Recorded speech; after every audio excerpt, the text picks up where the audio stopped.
Welcome to Man Does Tech, where I solve the problems you didn't even know you had. You start by securing the car and preparing the exact tools you need. Safety matters because torque transfers can make the nut spin unexpectedly. Once the car is chocked and on jack stands, use the security key in the wheel lock, seat it fully, and apply steady counterclockwise force with the 1/2 breaker bar. Do not lift yet if you can break it on the ground. That keeps the wheel from spinning and makes the initial breakaway force safer and more effective. Once done with preliminary loosening, target stubborn resistance with penetrating oil to reduce corrosion. Let it work about 10 to 15 minutes so it seeps into threads. Make sure the security key is perfectly aligned and push in firmly. A crooked key will round the pattern.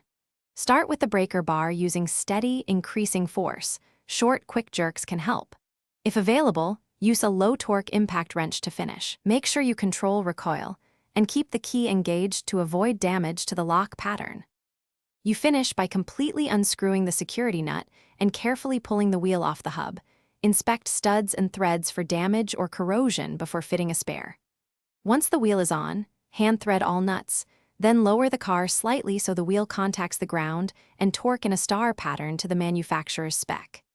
If the nut refuses to move, try more penetrating oil, controlled heat on the nut only, or call a professional. Avoid hammering studs or using cheater bars that can strip or snap them. Thanks for watching. If you found this helpful, don't forget to like and subscribe.